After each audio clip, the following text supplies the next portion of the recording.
Magandang araw na naman mga katools, at may panibago na naman po tayong i-review at saka susubukan. Ito po ay ang Tanso na impact wrench. At titingnan po natin kung ano po ang mga previous niya na nandito sa loob ng hard case na ito. Yan.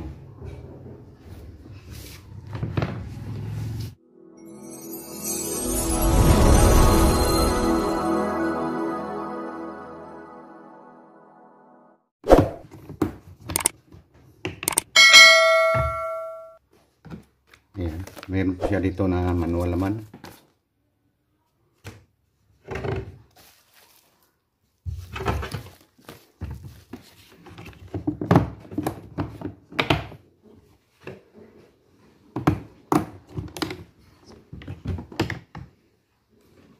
So ayan guys, at napakaganda po ng kanyang hard case. At katulad din ng dati ay meron po tayong manual. At as usual, hindi pa rin natin ito binabasa. At saka ito na po yung ating 330 mm na cordless impact wrench na galing sa Tanso. At meron siyang kasama dito na 15 cell na baterya para sa pangmatagalan na gamit. At ito guys ay para sa forward at saka sa reverse. Pag clockwise, pinutin mo lang ito ng dito pala yung sa clockwise nya. Ayan, nakadiin na. At pag counterclockwise naman ay diin mo ito.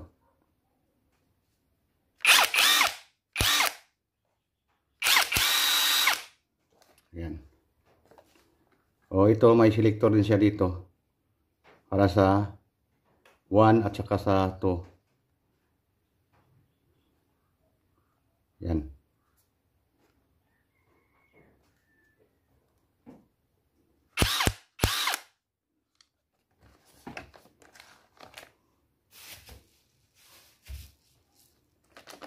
At ito din po yung kanyang battery charger.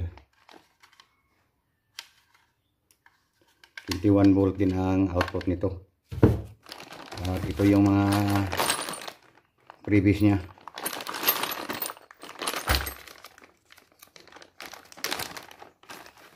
Meron tayo ditong sling. Hindi naman natin ito magagamit. At saka ito may mga sakit din na mga maliliit. At saka itong grasa para po sa tape nito. Kasi pag nilagay mo itong mga wrench ay hindi po siya basta-basta mapapasok pag hindi nyo nilalagyan ng grasa.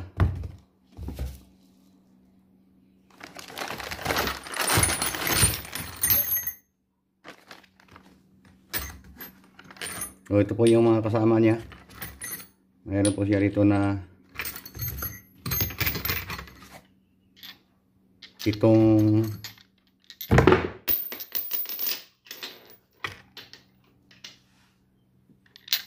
sakit wrench. Ayan.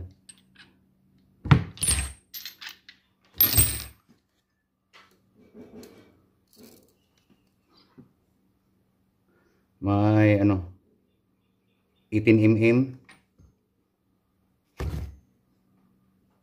14 mm,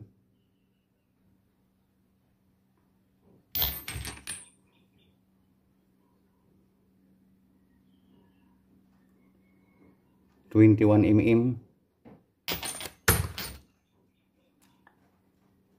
19 mm, at saka ito 22 mm. Meron din dito na 17 mm. At yung panghuli ay yung 12 mm. Meron din po siya kasama dito guys na mga drill bit. Ito pambakal at ito sa masonry pang simento.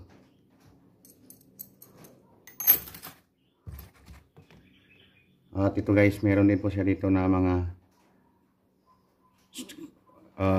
driver ng screw. At ito po yung kanyang sakit.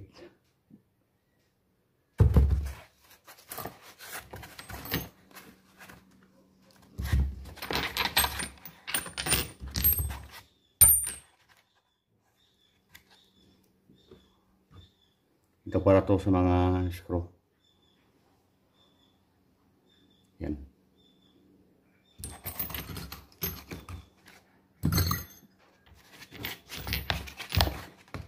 At ito nga pala guys ay ang kanyang pin. At ito ay ang kanyang o-ring para hindi po ito basta-basta na mawala. Or kung mawala doon sa mismo na impact wrench. So ito po yung gamit niya guys. Una po ay maglagay muna tayo ng grasa dito. Kasi mahirap itong ipasok ng mga sakit pag hindi natin nilalagyan ng grasa.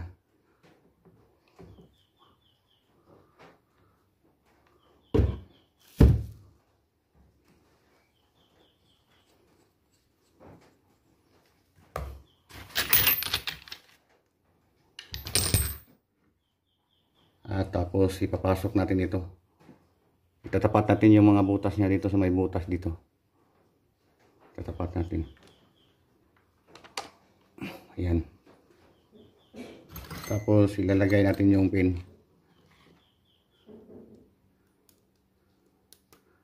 Ayan. Yan po. Yan po ang gamit niya. Kailangan kasi natin ito guys kasi malakas po yung impact niya. At pag hindi natin nilalagyan ng pin ay maaaring masisira po yung tip ng ating impact wrench dahil sa lakas niya po na i-impact. Pasok natin dito yung o-ring. Ayan, hindi na siya kakawala.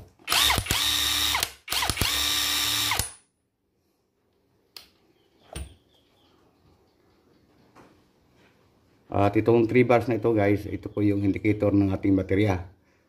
Pag 2 bars na lang, ibig sabihin ay kalahati na po yung enerhiya niya. At pag kulay pula na, ibig sabihin ay pa-discharge na po yung battery natin. Pero matagal pa din po itong ma-discharge kasi meron tayo dito na 15 cell na battery. Ayan.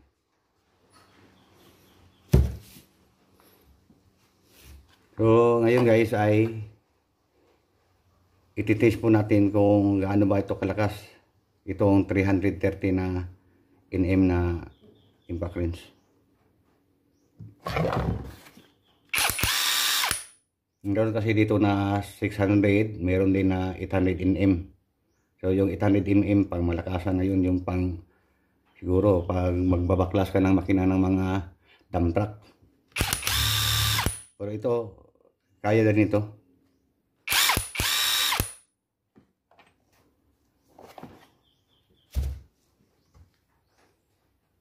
At ngayon naman guys ay ating susubukan kung gaano ba ito ka-powerful doon. Pagtanggal natin doon sa gulong ng bunggo natin na matagal na po na naka-stop.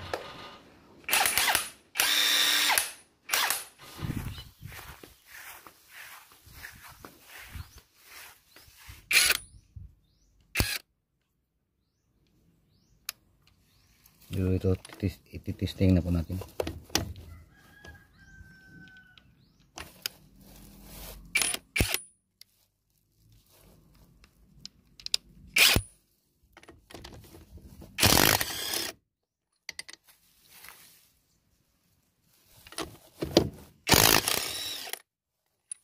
Lakas niya.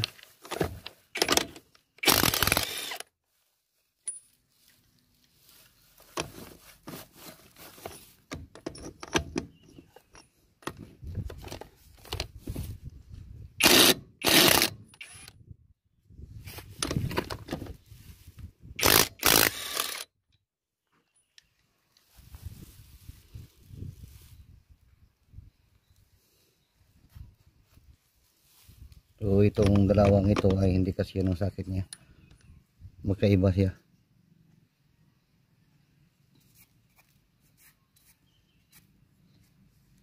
Yan, balik na natin kasi baka bigla itong bumigay.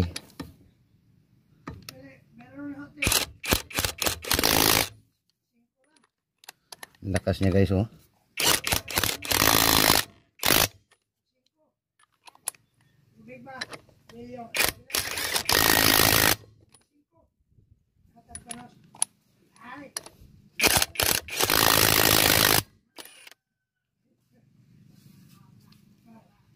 Yan. Ito po yung power ng ating 330 na NM na cordless driver, impact driver.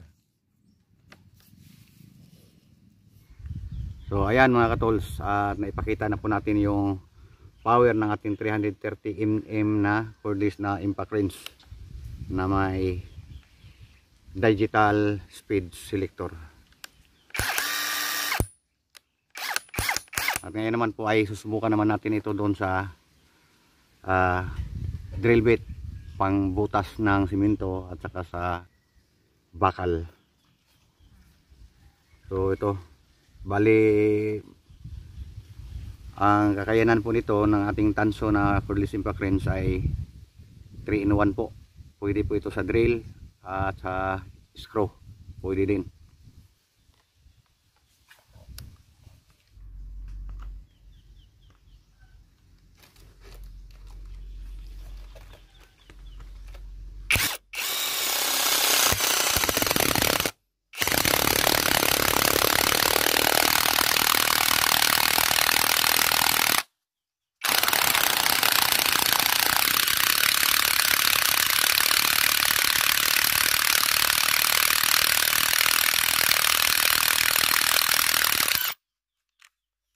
Yan, tagus.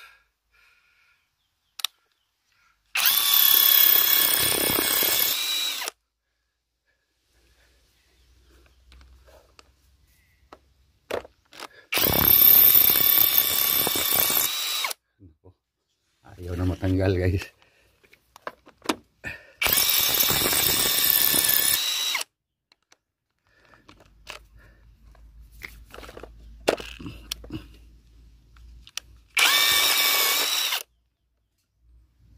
Yan po ang lalim niya.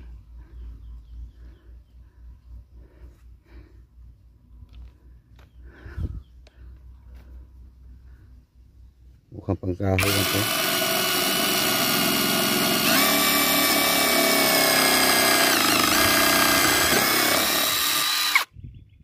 Mukhang pang drill lang ito ng kahoy.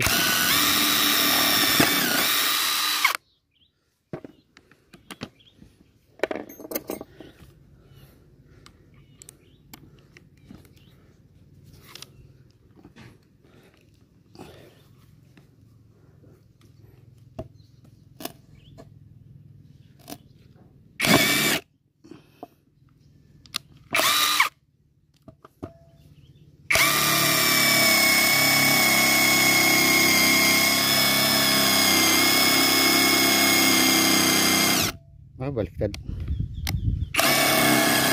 Kaya pala ayaw tumagos kasi baliktad. Ayan.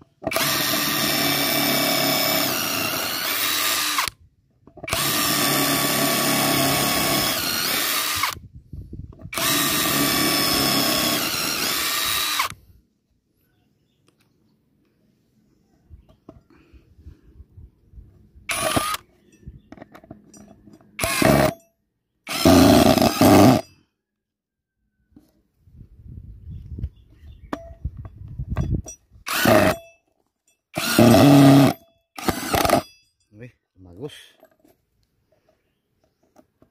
Kailangan pala dito dahan-dahan lang.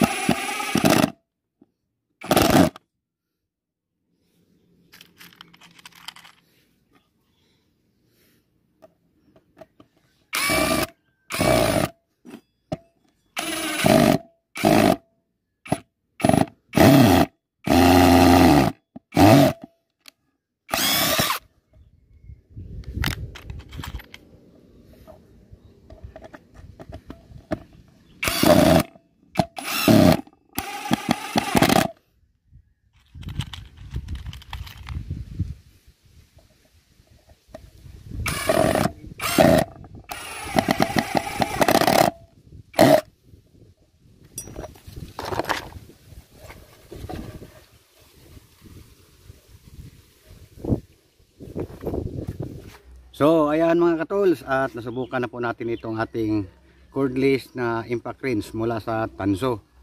Ito nga pala ay 3-in-1 at wala po itong pinagkaiba sa 600 Nm na impact wrench. So ito nga pala mga katools ay mayroon siyang digital na speed selector. Ayan, pag dito ang ilaw sa ibaba, ibig sabihin nasa low gear po siya. Mahina po yung ikot niya pero malakas po siya. At pag pinindot naman natin ulit dito, ayan, nasa max speed na po siya. Ito po yung gamit natin na pambarina. So ito, magagamit natin itong ating screwdriver sa mga kalawangin na mga screw doon sa mismo sa gagawin natin na mga project. Katulad halimbawa na magbaklas tayo ng mga makina na may screw na kailangan natin ng screw. Ito maganda ito kasi hindi na natin kailangan ng impact driver na manual. At pag ni-reverse naman po natin ito guys, ay iilaw naman itong dito sa may gilid dito. Pag pinindot mo, kusa yan mag-stop. Pero malakas po yung impact niya. Ayan. Para pantanggal po ito sa mga kinakalawang na mga screw.